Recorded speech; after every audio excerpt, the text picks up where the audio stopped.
Bruce, the floor is yours. Thank you, Doug. I'm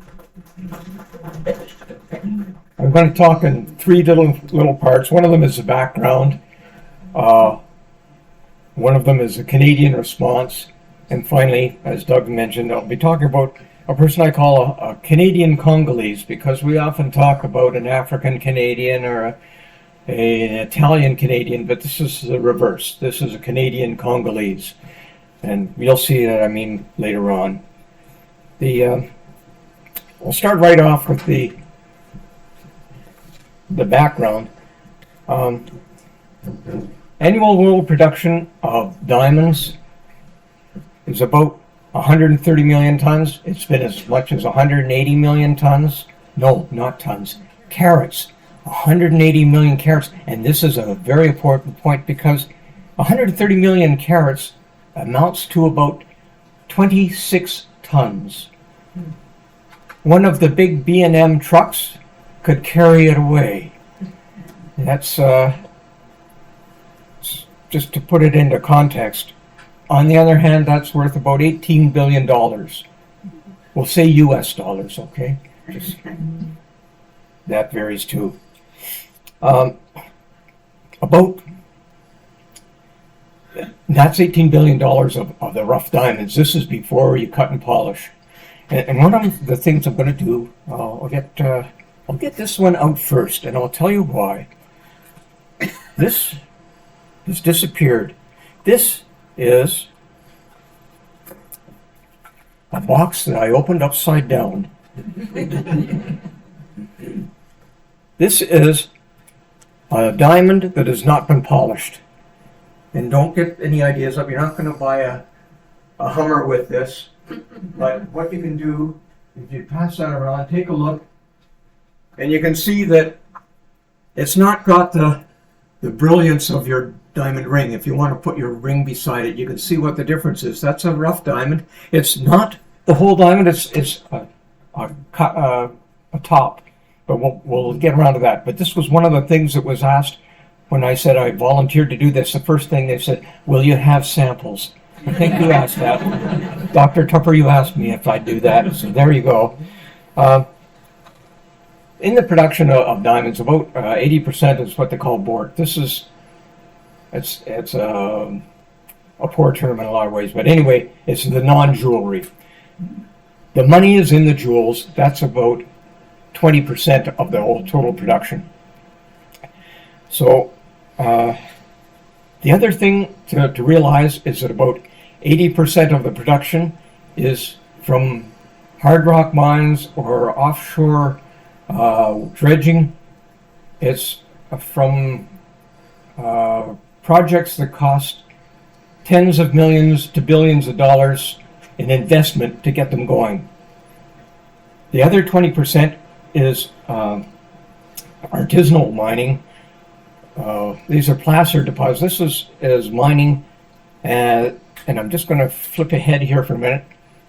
This sort of thing, and this.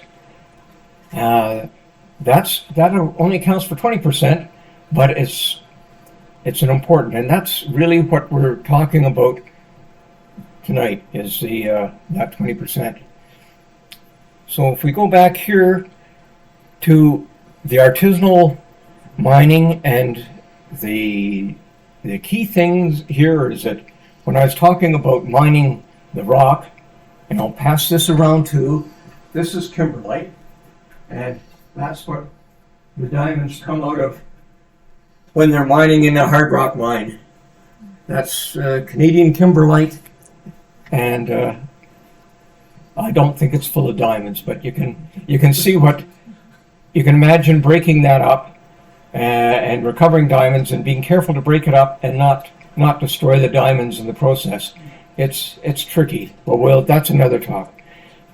We'll get back to that. The thing that I wanted to talk about was the artisanal diamond mining, and that anybody could go out and dig up a diamond in parts of Africa, in parts of the world where diamonds exist.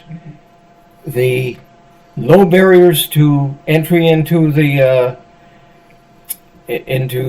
diamond mining like that, you can do it for a few months and get out.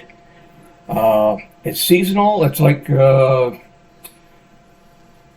people in some parts of Canada who fish for part of the year and get lumber part of the year. It can be done like that. Unfortunately, it also means that if bad people, take control of an area, then they can mine diamonds by getting people to dig up the... I think it's in there. I trust everybody here. It's my wife's diamond. I hope she trusts everybody here. Anyway, it is easy for people to be coerced into working the mines, and because of that, there were warlords, there were thugs, gangs that have over the years who have got people to work the mines, and they used some of them used violence. And the violence was severe. There was murder, there's rape, there's mutilation, abduction, and if we just go to here, I mention that because in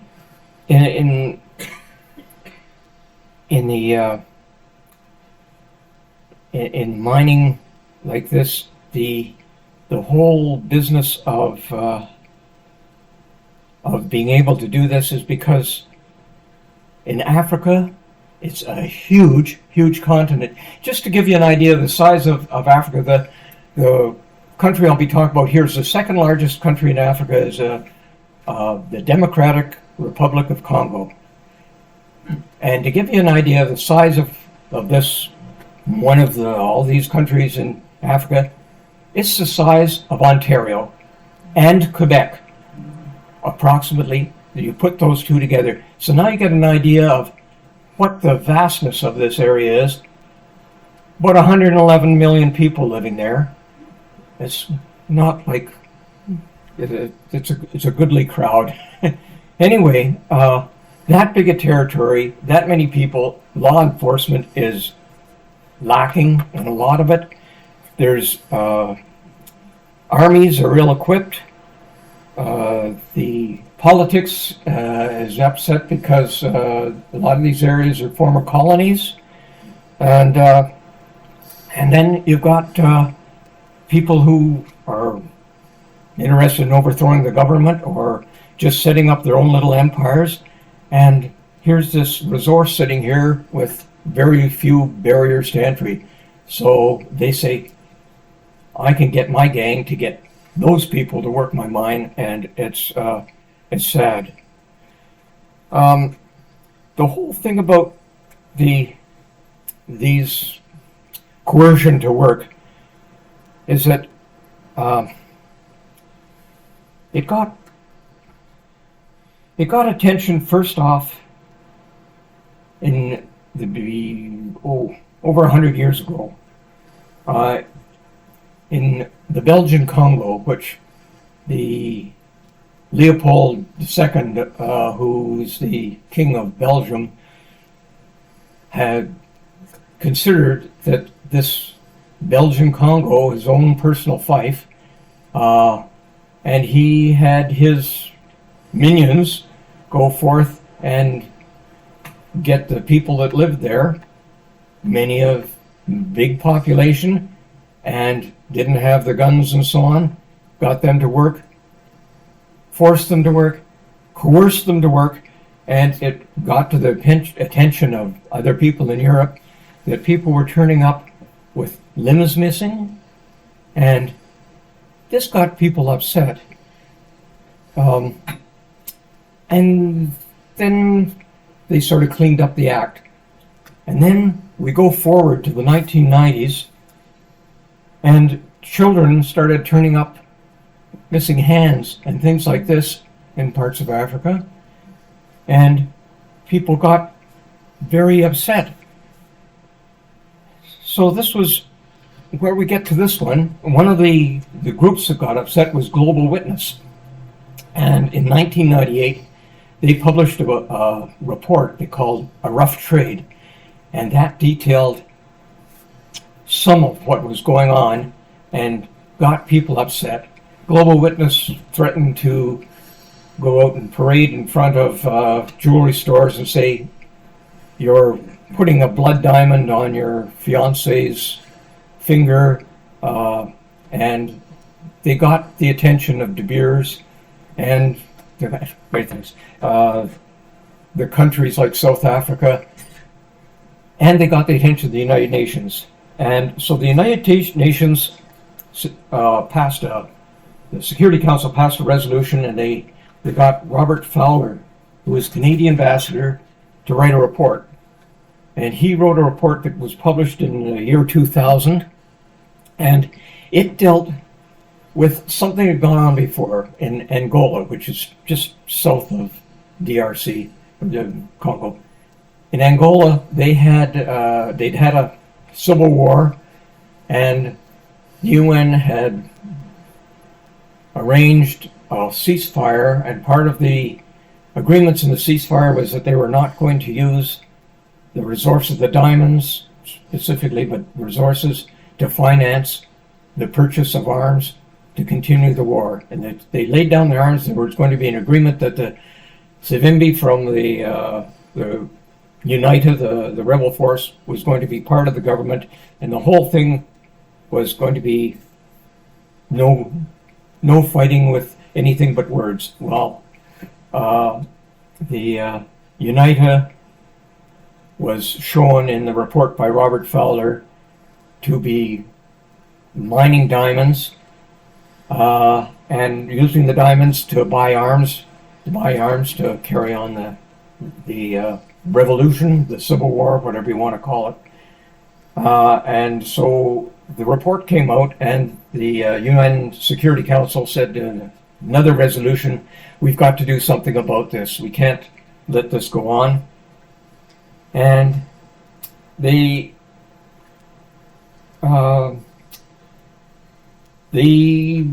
had meetings. They instigated a meeting in South Africa at Kimberley.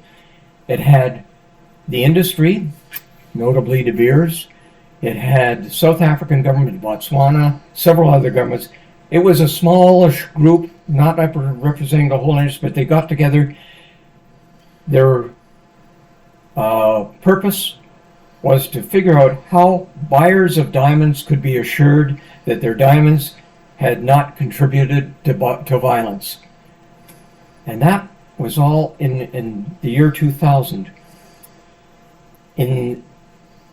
They had several meetings, culminating in Pretoria with a ministerial meeting. And at that time, they figured out that the idea of having some sort of a scheme to register the diamonds that were being produced. And this is how the Kimberley Process Certification Scheme got started.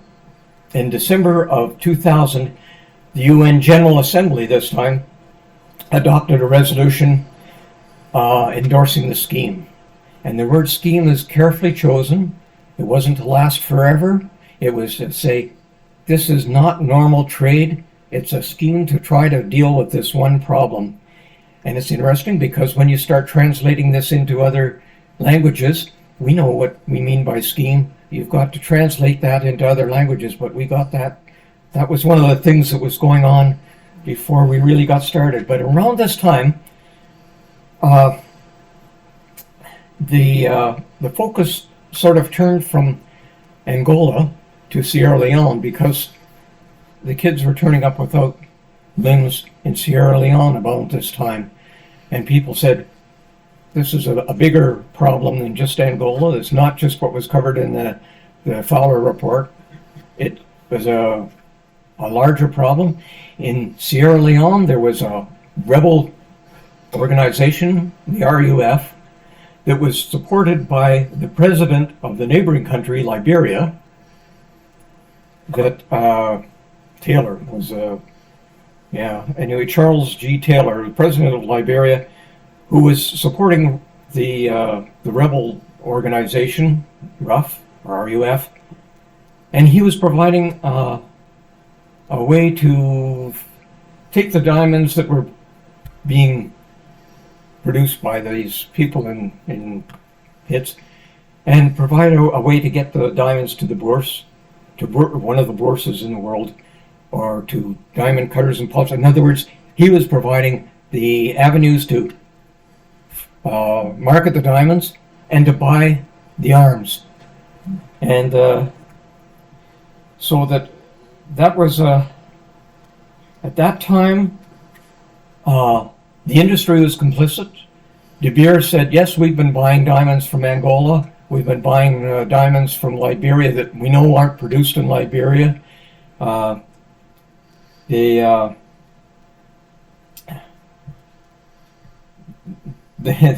knew what was going on, and that initiated a bunch of meetings. So we have the ministerial meeting in Pretoria. They had the Kimberley Process Certification Scheme, the resolution. We had the, okay, now we can get to work. And that work really started in May of the year 2000. 25 years ago, almost. From May of 2000 until August of 2002, so just over 2 years, there was a flurry of meetings, international meetings, conference calls. International conference calls were neat. We had people in Australia getting up at 2 a.m. and people in Europe staying up until after midnight or thereabouts to have international conference. The technology is fantastic. It made a big difference. And these were not the plenary, the ministerial. This was the subgroups. They were looking at statistics, enforcement, certificates.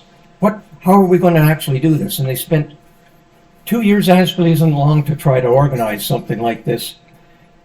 But that's what they did. And they came up with a deadline of January 1st, 2003 to actually get this whole thing in going.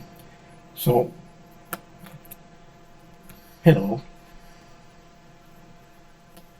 So that's where we come to here is all these international activity, and then we come to what happened in Canada. And in Canada, we had a number of, for those who don't know, is Foreign Affairs and International Trade, National Resources Canada, Indian and Northern Affairs Canada, Canada Border Securities Agency, the Royal Canadian Mounted Police, Department of Justice, and Privy Council Office were all intimately involved with getting to that point and saying, okay, now we have to run like mad to get this done by January 1st, 2003.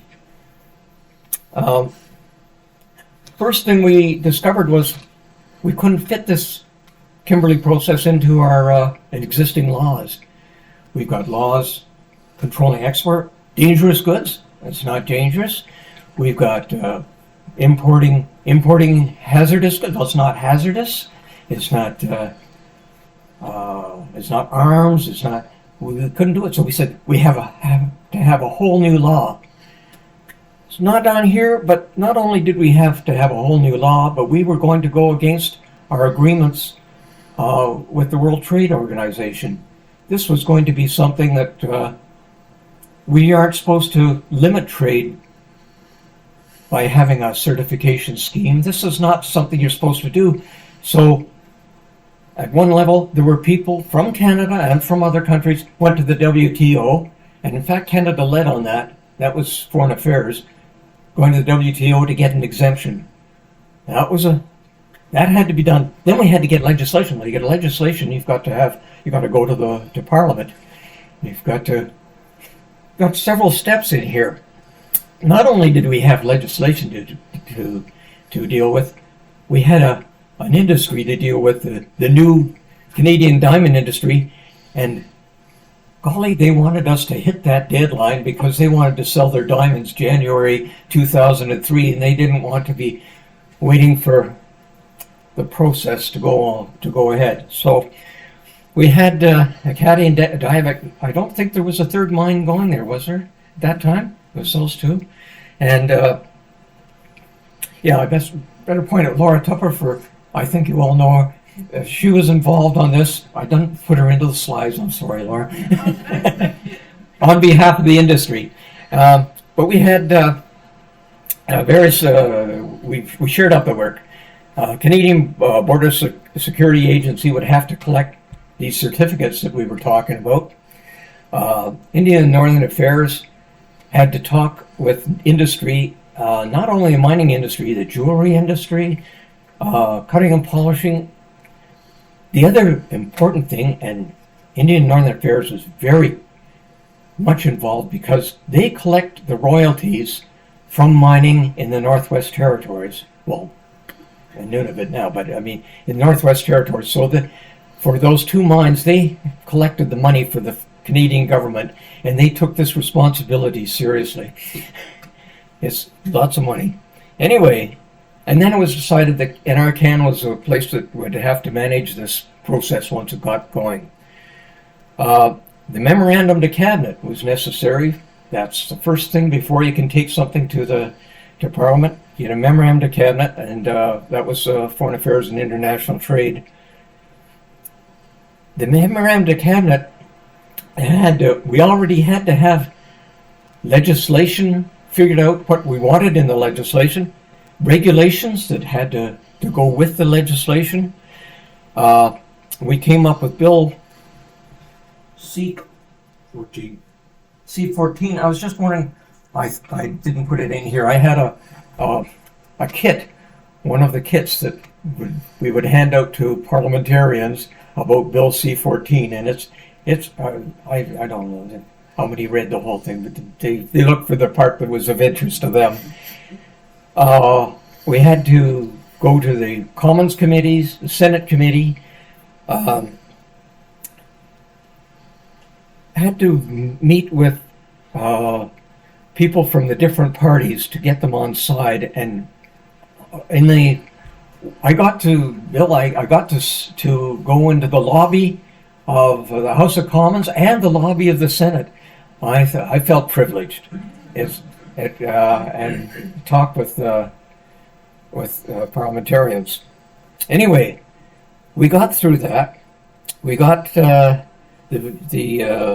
bill was presented by the Honourable Herb Dhaliwal in October of 2002.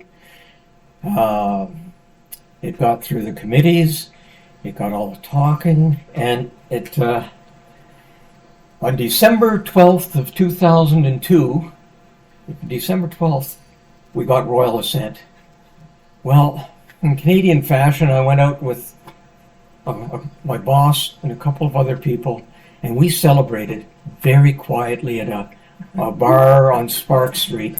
And that is as low-key Canadian as you could get, I'll tell you, when we got royal assent. And then we had to go ahead and get the whole thing working. So this was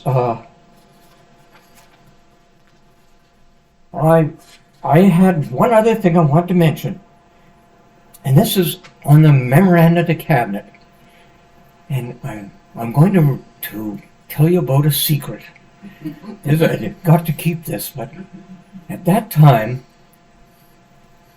about half the departments in the Federal Civil Service were using WordPerfect, and the other half of the departments were using Microsoft Word.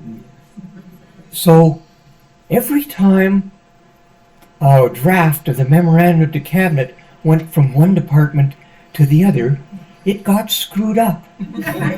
There were probably it added up to weeks of lost time because of that, and a lot of colorful language was lost because of that. But don't let anybody squeeze that out of you. It's a secret. Anyway, we got through that. One other thing I wanted to mention was in these committees, subcommittees of the international scheme. One of them, the first chair of the subcommittee on statistics, was Rob Dunn from Canada. And here's another important person. He is terrific on organizing that because the statistics are so important to understand what's going in and what's going out for every country, and are they really reporting what they said. And this is balancing out. Central African Republic exported this quantity of diamonds at this value to all these countries. Now, all these countries, did they import the same amount of diamonds for the same value, or did the value suddenly jump up, or the quantity change? The statistics are very important for tracking this to find out if it's working. So we had the Rob doing that. We had the cutting and polishing firms. We had the jewelry industry. We had the Northwest Territories, BC government, Ontario government, and Quebec government. The others, not so much. It was all because of the way the industry is spread out in Canada. And then we got to the next thing, and that's this. And I think you'll see that that's fuzzy. It's not your eyes. It's not that great. This is the Kimberley Process Certificate for the United States. And I mention that because there's a fun part to it. And the fun part is every country had to have a certificate. Every member, very soon it turned into 50 countries, and they had certificates. And this is the beautiful certificate for the United States of America. The most interesting thing about their certificate is that it has a barcode. This was the year 2002, and they had put a barcode on their certificates, which was very smart. I don't think anybody else thought of that.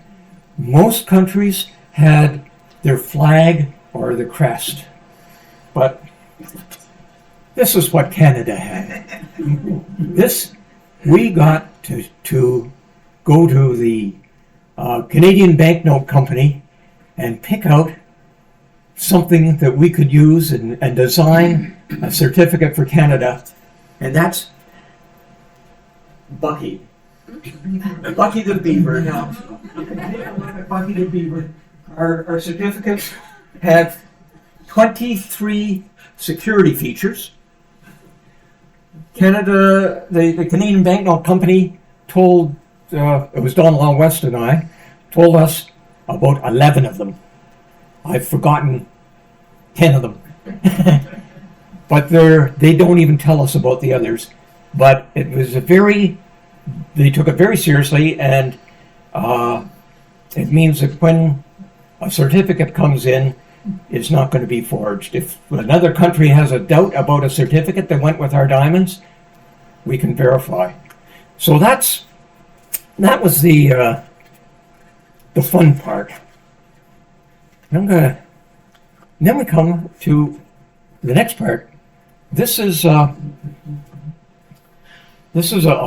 slide of the Canadian Congolese person. She's her story starts with her father. I'm going to read a little bit about this. Her father was Antoine Gizenga. Antoine Gizenga, he was ordained as a Catholic priest in 1947. He practiced in his little village of Kwilu in the, at that time, Belgian Congo. And he got interested in politics, and he supported a fellow named Patrice Lumumba, who you may or may not have heard of, who was co-founder of the Mouvement National Congolais, and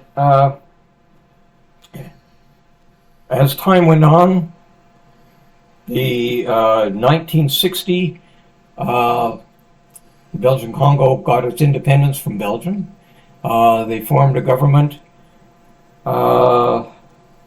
Shortly thereafter, Antoine Gizenga was appointed as the Deputy Prime Minister. And then there was upset. There were people, he was dismissed, as was the Prime Minister, by the new president. And then there was another president who came in, Mobutu, you might have heard of. He restored Gizenga and some of the others. And then the Mobutu changed his mind, and Lumumba, who was going to be prime minister, he was arrested and executed, and Gizenga actually formed a government outside of Kinshasa, which is the main city, in a smaller place in the eastern Congo. It lasted for half a year, and the government that Gizenga formed actually had recognition from the Soviet Union, China, and Egypt, but it didn't get much support. After 6 months, it was gone. And that was all happened in 1961. And Gizenga was out. In fact, he pretty much went into exile. I mentioned that was in 1961 because Antoine's daughter, Dorothy Gizenga, was born in Kisangani in September of 1961, while all this was going on. She, with her parents, went to Egypt, Guinea, Mali, Ghana, then back to the Congo, which at that time was called Zaire.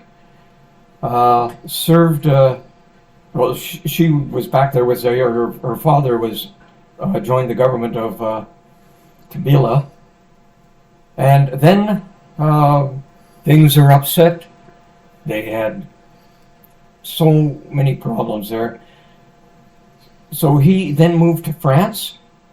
He was deported to Algeria, lived briefly in Angola, remember the Portuguese colony, or the country just south of Congo. And then, by good chance, he moved to Canada with his daughter. Dorothy was about 20 then. And Dorothy earned a degree in economics from York University. She got a master's degree in chemistry at the University of Saskatchewan. She learned what cold weather was, you can bet. She worked for the Ontario government for a while. She moved to Ottawa. She worked for Foreign Affairs for a while. And then she joined Partnership Africa Canada. And Partnership Africa Canada was the NGO in Canada that was pushing for the Kimberley Process Certificates and the scheme. And she was very active in that. And just to let you know what the importance of Partnership Africa Canada was, that an American senator, I believe, nominated Partnership Africa Canada and Global Witness jointly for the Nobel Peace Prize in 2003. So it was important. Dorothy left the Partnership Africa Canada in 2008. She was the first executive director of the Diamond Development Initiative. This is an initiative to help all those artisanal diamond miners work legally and with some protection and with a future so that they could support their families, to make it an industry instead of something that was not working very well for them at all. I mentioned that, and we'll get back to the initiative, but just to let you know about Dorothy, she spent 37 years in Canada. So this is why that's quite a lot for somebody who's been born in the Congo and hadn't seen snow until she came here. She returned to the Democratic Republic of Congo in 2019. She became Secretary General of the Unified Lumumbist Party. That's why she's got her hand up there, I believe. Although I'm not sure that that's what she was doing. I just stole it off the internet. Another little thing is, you remember she was moving around. She was skilled in English. I can vouch for that. In French, her French was excellent. Russian, Portuguese, and Lingala. Lingala is a Bantu language in southern eastern Africa. So that is really an interesting person. She did a lot for the and became a force. I could read the eulogies that were written, but it gets a little long. But I must tell you one thing. I say eulogy because Dorothy died in Kinshasa, the largest city in the Congo, the capital city. She died there on February 18th, 2022. She was 60 years old. She has complications of diabetes. And that is about what I wanted to say, but if we could run the, I'll leave you to run the...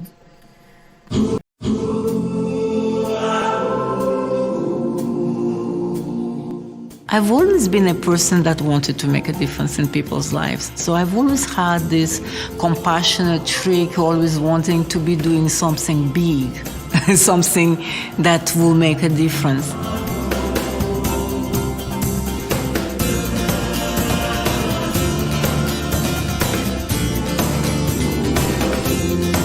When the Kimberley process came on board, being a regulatory mechanism, it did not address the development issues.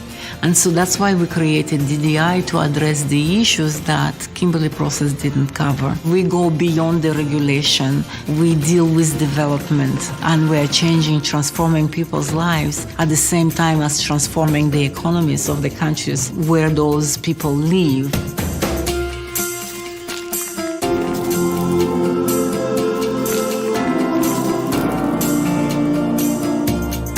Our main objective is to transform the artisanal mining sector into a viable economic activity and to upgrade the way artisanal miners mine, but also change the conditions of their lives.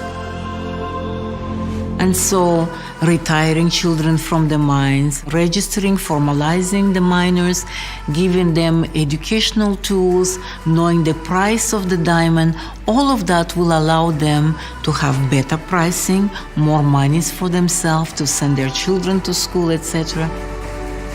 I've known Dorothy for over 10 years, and I've always been so inspired by both the passion that Dorothy has for her job and for the incredible good works that the Diamond Development Initiatives to help the condition of miners. Dorothy epitomizes what it means to champion sustainable practices. In many of African countries, government is expecting that the miners will follow the law and come and register. But for many of those miners, just the trip to the government office represents expenditure. And so many of them do not register, not because they are criminals, but simply because they cannot put their resources into legalizing themselves. So we've created a system where we actually go towards mining communities, we uncover them.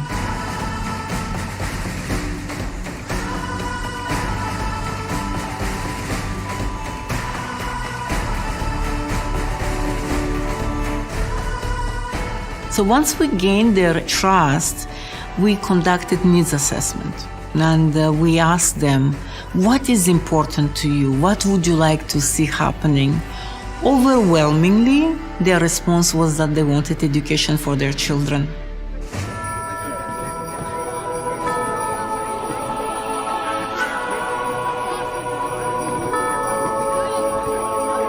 We have right now 4 mobile schools with 6 more coming on board by different funders. The community believes in the program, and we've given them what they asked for. And that builds more trust and builds more hope for change. The question of sustainability of those schools is a big question. I am not sure that DDI alone can do that. I am actually very sure we cannot do it alone. And that's why it's very important that we join forces with many. It's important to tell the stories where diamonds can be viewed as an engine for development so that the public that is critical can be part of the solution. We cannot change everything overnight, but be part of the solution with us, and we'll make that journey together. And that's this. The storytelling is about that, is inviting people to be part of the journey.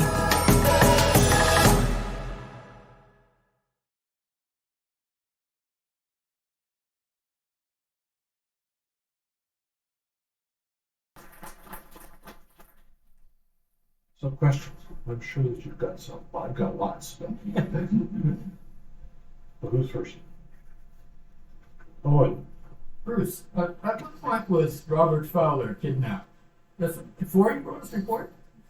The question was, at what point was Robert Fowler kidnapped?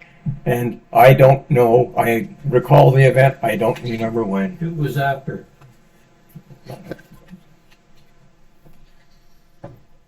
Bruce, why Canada?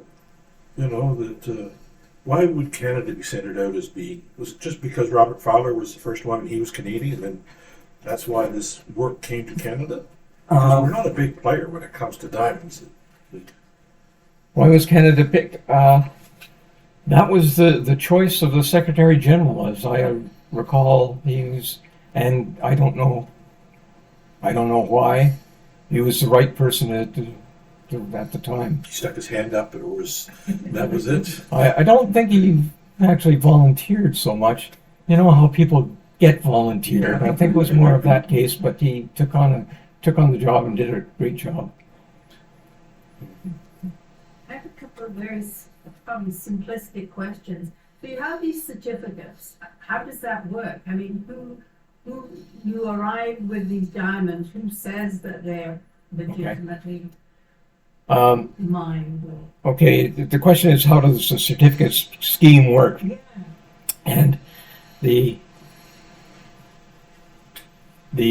producer of the diamonds has to show where they came from. And then the government has to certify that those diamonds were not produced as a result of violence. And the government has to ensure that the diamonds, however they are, they're packaged, is sealed, and that a certificate goes with them and it says, in this sealed package there are this many diamonds, this weight of diamonds, this value of diamonds, all of that. That goes on the certificate, and then the diamonds in the certificate can travel wherever and end up in a bourse. And then when they arrive at Antwerp or wherever, the package is opened and they check against the certificate and they say, yes, everything is fine. And what it means is that if you try to bring diamonds, rough diamonds, into the country, there are now 89 member countries covering 99% of diamond trade. You try to bring that in without a certificate, they won't let you in. So They will confiscate. Well, they will let you in. They'll just take the diamonds. And this is what another problem is that when diamonds have come into Canada, rough diamonds have come into Canada without a certificate, they are confiscated. I'm waiting. It's the responsibility of the government where they're found to deal with them as they leave the country. Yep. So it's government to government. It's government to government. The packages, of course, belong to private companies, but it's government to government. That country that certifies them. And the question you haven't asked is, what happens to the... Confiscated. Yes. Would you like to answer that, Laura? No. Because I think you know. We don't know. We keep them. We never solved that one. In the rush to get our legislation through, we said this is an unsolvable problem. We had several suggestions and we couldn't come to agreement, so we said we put that aside for some day in the future, and it has been 25 years. Well, 22 years now. Well, no, they don't take up a lot of room, but they're, yes, fortunately we haven't had a truckload of them to deal with. And there are lots of suggestions on what we could do with them, but there are problems. We could go with that. That'd be a long It's called the discussion. Canadian Treasure Hunt. Laura, you had a question. Well, and it's partly comment because I'm just thrilled that Bruce is here to speak with us about this, because I do think it is a really important Canada moment. And certainly, we had the stars lined up, and Robert Fowler was part of that alignment of the stars, being Secretary General of the UN. But we also had a nascent industry with experienced players, global players, and we had something called the internet. And so suddenly the world had a way to tell the story about what was happening with conflict diamonds. And it was pretty hard to ignore what was happening. And the industry players recognized that given that diamonds are a luxury item, that if they didn't get out ahead of this, because they really were a little bit behind, that people weren't going to wear diamonds. And it had already started. And so the imperative to get this sorted was really, really strong. And it was driven, it was market force. It wasn't altruistic. I think that's fair to say. And I think my clients would be comfortable with me saying it was market driven. But it was such an honor that here we were in Canada with these new mines, and we had De Beers and Rio Tinto and BHP, all global mining companies, that said we can work with Canada on this and we want to make it happen. And so it was really a very fascinating time. And I think it was also recognizing, I think, the interest in making sure that the First Nations benefited from the mines.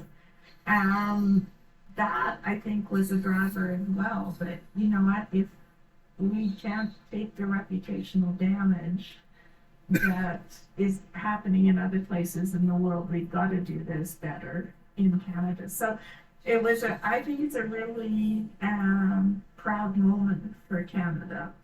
And I just want to recognize the team in the Canadian government, because it was phenomenal.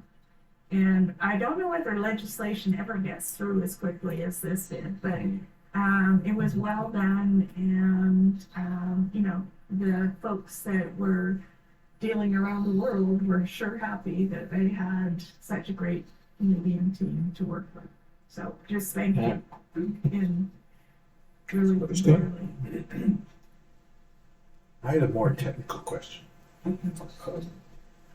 I'm more familiar with this Kimberley thing here. This is hard rock mining.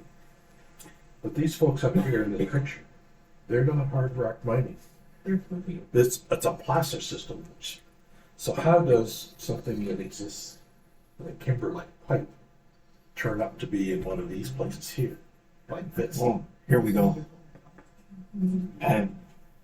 Do you want me to repeat that? Sure. Sure. Yeah. Doug was looking at the kimberlite and saying, how does rock like that, which contains diamonds, end up producing diamonds that end up in sediments that are miles away from the hard rock?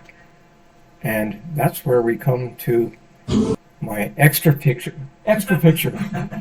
There we go. You'll like this one, Bill. This one is geology.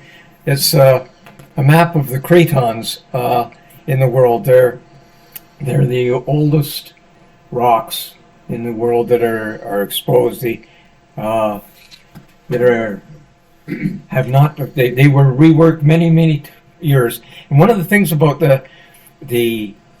those rocks is that they come from the time of the Precambrian. And if you figure there's about 4 billion years of Precambrian and 500 million years of everything after that, it's a good explanation of why all the diamonds are in Precambrian rocks. So all the diamonds are in the Precambrian rocks that were in those areas. So there are no diamonds in New Zealand.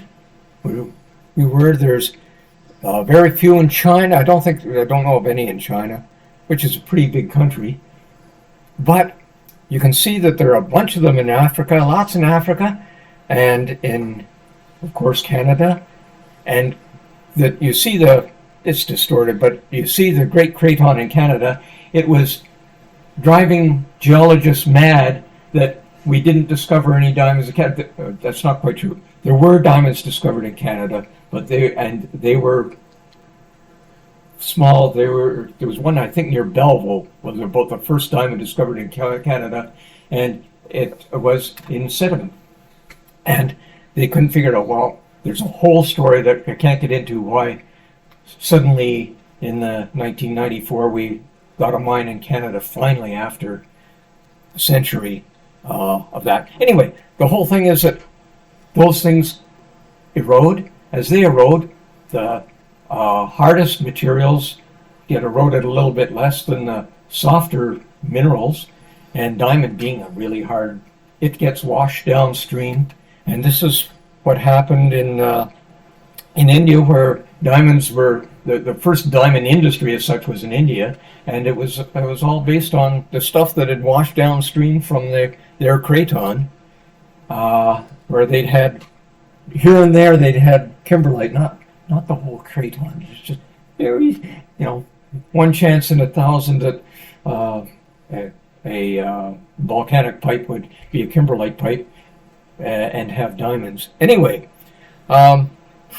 so that's really what it is. It's all stuff that's been washed down from these places, and that's about it.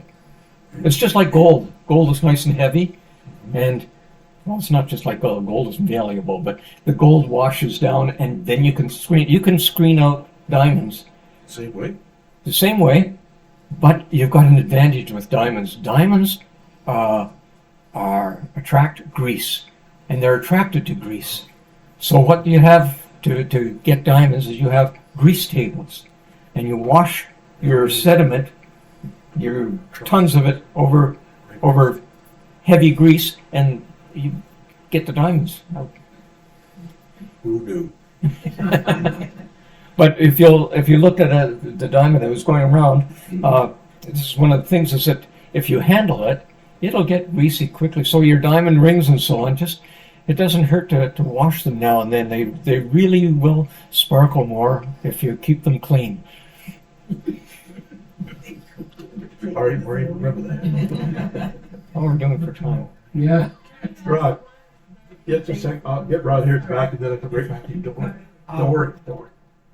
I gather that the whole process really hinges on the trustworthiness of the governments that sign the certificates. Oh, yes. So my question is, how does the process police the governments that are signing certificates? Yes. One of the last things I did as a civil servant was to go on a mission to the Republic of Congo. This is not the Democratic Republic of Congo, but its neighbor to the north, the French one, the Republic of Congo, because the DRC had complained that the Republic of Congo had been processing diamonds and giving out certificates for diamonds that should have gone through the DRC system. And our mission there were 6 of us went on that, and we went and investigated, and sure enough, the Republic of Congo was exporting and giving out certificates for much more produce, many more diamonds than they were able to produce. And we knew that they were coming across the Congo River from the DRC. And so we kicked them out of the Kimberley process, which meant that they couldn't export diamonds to any of the other members. They were reinstated after several years later, but because of the investigation, we kicked them out. And because I was there and I'd met these people and they knew that we were doing these things, and so when I left the Republic of Congo, and these people that I was getting kicked out of the diamond industry, I got to France, I guess, on my way back, and I phoned my wife to say, I'm out of the Congo. And she didn't know what I meant. But I was happy that, yeah. Anyway, so that there have been several countries that have been kicked out, and then they have to clean it up and get it fixed up. And was it established that those diamonds in excess of what they could actually produce, that they were now forwarding on, were they conflict diamonds? Or were they legitimate diamonds from the DRC that had made their way across the border? They were diamonds from the DRC that had not gone through the government process of the DRC, which means they didn't collect their taxes, their pound of flesh, whatever you want to call it. They had not gone through the official government, and that was they weren't necessarily conflict in the sense that they weren't blood diamonds, but they were not. They had not gone through the proper channels, and that was. They were illegitimate. Illegitimate. Yeah, they were illegitimate diamonds, but not necessarily blood diamonds. One of these things that we learned about these diamonds coming across is that, of course, in those countries, they don't have a social net the way they don't have disability insurance and things like that. And one of the things that they do is turn a blind eye to some things.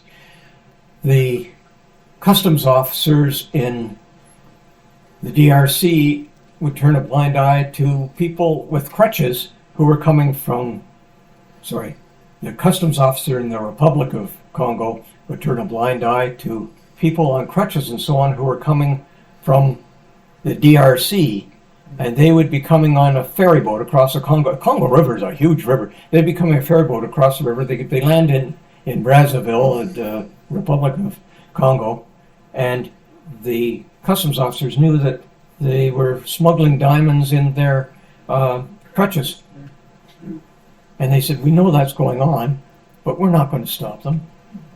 This is that's their disability insurance.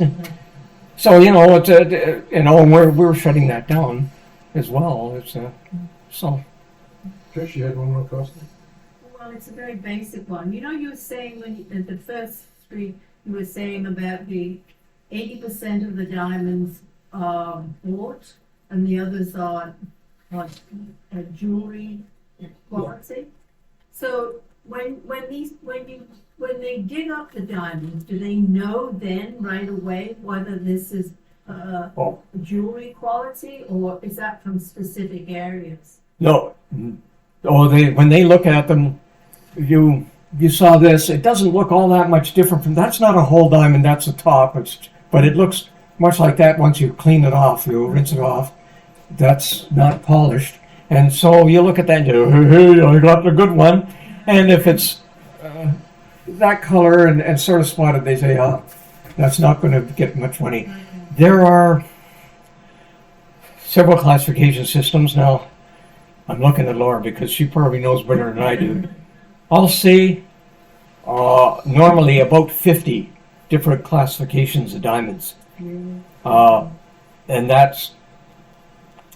And you come down and you saw these classifications are jeweled. These are all the non-jewel. Now, that's 80%. They've got flats, there's all kinds of, and they use some of them, you can cleave them and you get a very fine point. You can use it as a scalpel for eye surgery. And you may have heard of that and with your background. And there are, and of course, the diamonds that are used in drills and there's a whole class of. Now, for the guy out there who's digging up the diamond, he knows when he's got a good gem and he knows how big it is. They can tell a carat from a half a carat for sure. And all the rest, they just recover and they get enough money for food or whatever. If we went back here. Oh yeah, if you look at this one, and we look at this fellow here, and you see he's sitting down and there's a chair beside him. He's the only one sitting. He's the overseer. He may have a gun. He may have just a thug backing him. But you can look at the one, and he looks just like all of it, except he's the one who's sitting down. So when they find a diamond, they take it to him. He puts it in his pocket. He says, "Yeah, Fred, I'll look after you." Wink, wink, nudge, nudge, and it from there, it might be traded 20 times before it actually gets to a bourse or to a diamond cutting and polishing institution. So how do they keep all that straight? You've got a mine down here at the bottom, a little bit of water at the bottom. But there's guys up there at the top, the guys at the top have got to get down to the bottom, No, could be the stuff at the top might have diamonds in it too. It's been washing there for millennia. Well, no, for millions, hundreds of millions of years. It's been washing down there, so it could be at any level. But some guy, is going to get assigned to an area, or maybe it's his plot, and it's higher up, and they're refusing to let him dig because it could cave into the bottom of the guy who's way down there at the bottom of the hole. You've identified why they had the Diamond Development Initiative was to sort of get around some of these things. Yes, we've hit it. Hit the nail on the head. Any more? I'm just going to make a comment because I did have the opportunity to tour one of the diamond milling processing plants in Yellowknife, and it's kind of funny because, of course, I go, well, I can't believe there's a diamond ever gets to the guy that's sitting in the middle of the thing. But even the security around the processing of the diamonds is just mind-boggling, and it's when you tour the place, you get to choose a marble. You dig in the thing, you get a different color, and depending on the color of the marble that day, you either get strip searched or not. And that's just the protocol because nobody's going out with any diamonds. So I'm laughing, looking at this going, you can keep them under your tongue, So Bruce, what are the chances of all of those individuals in that site making a living?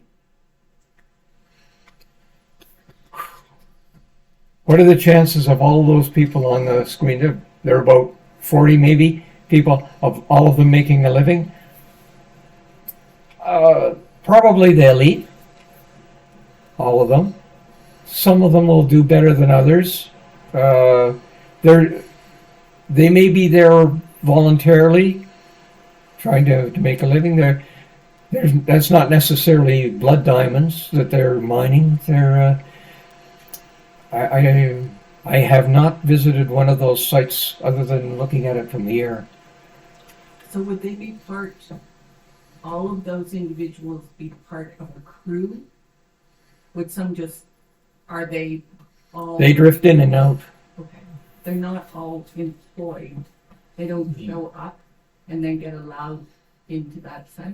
No, it's very hit and miss. And if they find a beautiful diamond, the other thing is you got to realize that the diamonds at that stage aren't worth anything like what you're paying Burks or whoever. And but they know when they've got a good one, and they want to get the extra money for it. And I could show you pictures of beautiful diamonds if you're there. Here we go. Do you want to take a? We won't if we pass that around. We'll leave it up because we're gonna have some. We'll be here all night. Yeah. I could add one thing if you want. Yeah, absolutely. If people aren't, this is a postscript. This is about Antoine Gazenga. Remember I mentioned Dorothy's father went back. He was appointed the Prime Minister of the DRC in 2006. He went back and he held that until 2008. So he, after the Kimberley process and so on was going, in 2009, President Kabila designated Gazenga a national hero, the DRC's highest honor. His admission to the Order of the National Heroes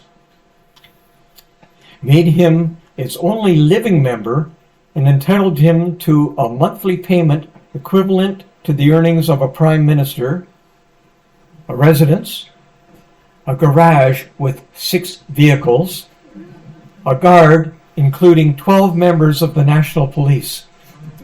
And that was in 2009. Antoine died in 2019, so he had 10 years. He was 93. He had a good life. He had 10 years with a garage with 6 vehicles and 12 guards. I don't know if he was entitled to that. I don't think he was the sort of person who would avail himself of all of that. But anyway.